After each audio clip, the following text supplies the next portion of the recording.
بشیر تقیہ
چھوٹی بڑائی رکھے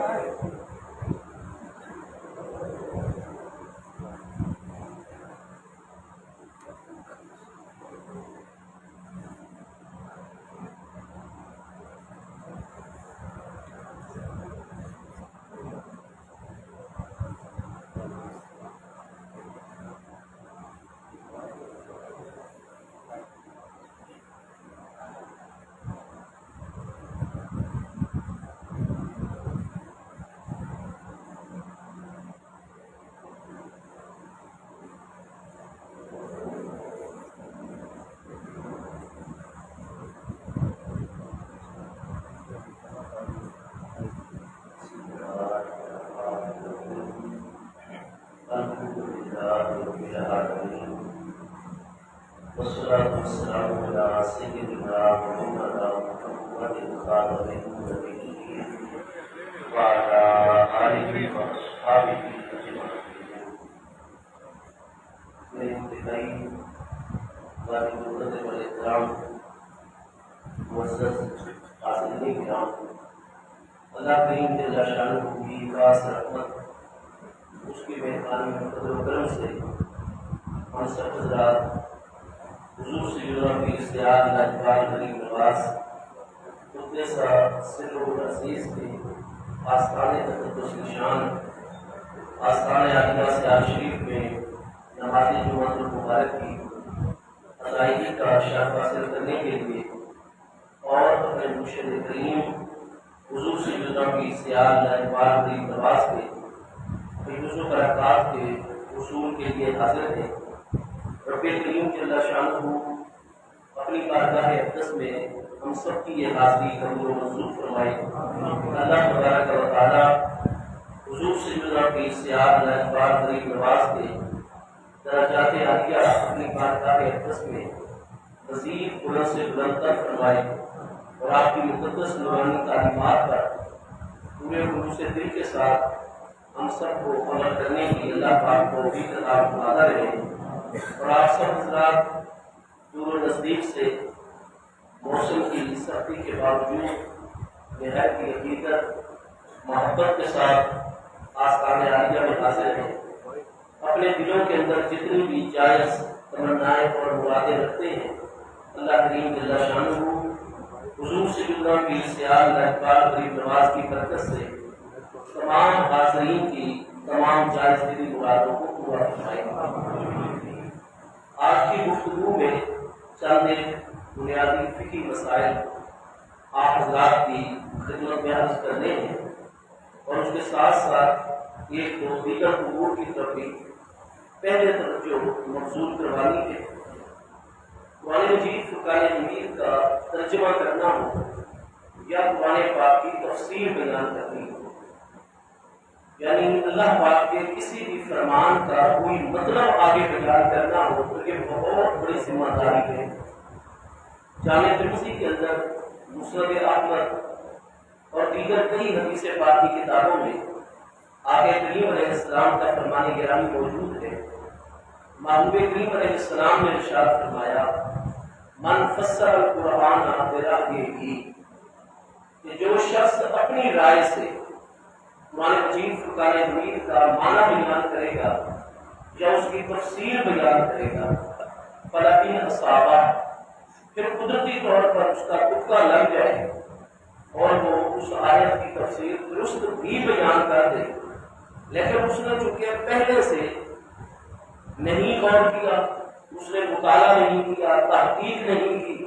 اس آیت بینہ کے مطابق، اور جو اس آیت کی تفسیر خود اللہ پاک نے قرآن پاک کے دوسرے مقام پر بیان کی، تفسیر القرآن بالقرآن جس کو کہا جاتا ہے، ادھر بھی اس نے توجہ نہیں کی۔ محبوب کریم علیہ السلام نے اگر اس آیت کی تفسیر بیان فرمائی ہے تو اس نے وہ احادیث کریمہ بھی نہیں دیکھی۔ اسی طرح اس شخص سے پہلے والے امت کے اندر مفسرین جو اس آیت کی تفسیر معنی اور مطلب بیان کر رہے تھے، اس کی طرف بھی توجہ نہیں کی، بلکہ اس نے اپنی رائے اور اپنے ذہن کے مطابق بتایا کہ یہ قرآن پاک کے اس فرمان کا مطلب ہے، اور جو مطلب اس نے بیان کیا فلاحی اصابہ قدرتی ایسا ہوا کہ مطلب اس نے صحیح بیان کر دیا لیکن بغیر تحقیق کے اس نے بیان کیا اور اپنی رائے سے بیان کیا. محبوب کریم علیہ السلام فرماتے ہیں فَلْيَتَبَوَّأْ مَقْعَدَهُ مِنَ النَّارِ. تو ایسے جرأت کرنے والے شخص کو چاہیے کہ وہ اپنا ٹھکانہ جہنم میں بنا لے. یعنی جو قرآن پاک کی تفسیر اپنی رائے اور اپنی سوچ اور اپنی مرضی سے کرتا ہے تو وہ شخص جہنم میں جائے گا، کیونکہ وہ اللہ پاک کے کلام کا ایک معنی اور مطلب اپنی طرف سے متعین اور مقرر کر رہا ہے. اللہ تبارک و تعالیٰ نے اس آیت بینہ میں کیا مراد لی ہے اور اپنے پیارے محبوب علیہ السلام کے ذریعے سے اس وحی جلی کے اس فرمان میں اللہ پاک کیا بات ہمیں فرمانا چاہتا ہے، اس مراد کو متعین کر دینا کہ اللہ یہ فرمانا چاہتا ہے، یہ انتہائی بڑی ذمہ داری کا معاملہ ہے. لہٰذا اس طرف کبھی بھی جرأت نہیں کرنی چاہیے. راولپنڈی میں ہمارے ایک بزرگ ہیں، پہلے بھی انہوں نے پچھلے سالوں میں بھی قرآن پاک کے لفظ شعبہ جو ہے اس کو انہوں نے شیخ قرار دیا تھا. وحی الہی کے ایک لفظ کو انہوں نے بالکل ایک دوسرے لفظ کے ساتھ جو ہے وہ تبدیل کر دیا. لیکن اس وقت چونکہ آستانہ عالیہ سیال شریف ہمارا ایک بر صغیر میں جتنے ہمارے بڑے مراکز ہیں ان مراکز میں سب سے زیادہ قابل اعتبار اور قابل اعتبار مرکز ہے. تو کوئی بھی اس طرح کی صورتحال آئے تو پوری کوشش کی جاتی ہے کہ صحیح معلومات اکٹھی کی جائے اور جلدی کا مظاہرہ کیا جائے. اس وقت معاملے کو جو ہے وہ دیگر علماء کے سپرد کر دیا گیا. علماء نے اپنی ذمہ داریوں کو پورا کیا. ہمیں بھی اس چیز پر بڑا افسوس ہوا. لیکن اب جب یہ چند دن پھر پہلے اسی شخصیت کی جانب سے پھر دوبارہ قرآن پاک کی معنوی جو ہے وہ تعریف کر دی گئی ہے تو واضح یہ ہوا ہے کہ خام عقائد و علوم کی بنیاد کے اوپر وحی الہی کے حوالے سے انتہائی بے احتیاطی کا مظاہرہ کیا جا رہا ہے. تو حضور کی سیاد ناجپال غریب نواز کی بارگاہ اقدس کی تعلیم بھی یہی ہے اور آپ کے فیضان کا تقاضا یہی ہے کہ جب بھی دین متین کا کوئی معاملہ آئے تو پھر شخصیات کو نہیں دیکھا جاتا بلکہ حق کی حفاظت بھی کی جاتی ہے اور حق کا اظہار بھی کیا جاتا ہے. قرآن مجید فرقان حمید کے 16ویں پارے سورہ مریم شریف میں اللہ پاک کا ایک ارشاد گرامی موجود ہے آیت نمبر 57 کے اندر، جس میں حضرت سیدنا ادریس علیہ نبینا علیہ السلام کا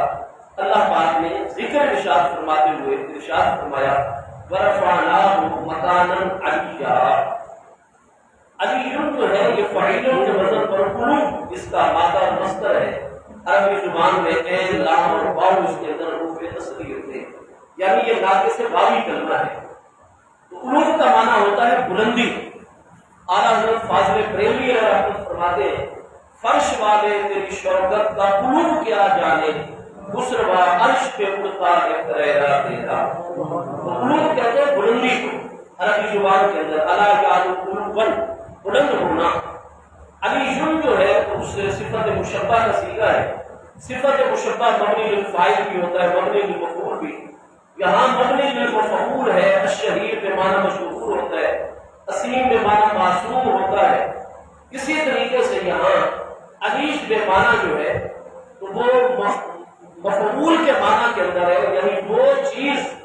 جس کو بلند کر دیا گیا ہے اور ہمیشہ کے لیے بلند کر دیا گیا ہے. اور آیت بینہ کے اندر رفعناہ مکانا علیہ یا مکانا موصوف پر علیہ اس کی صفت ہے.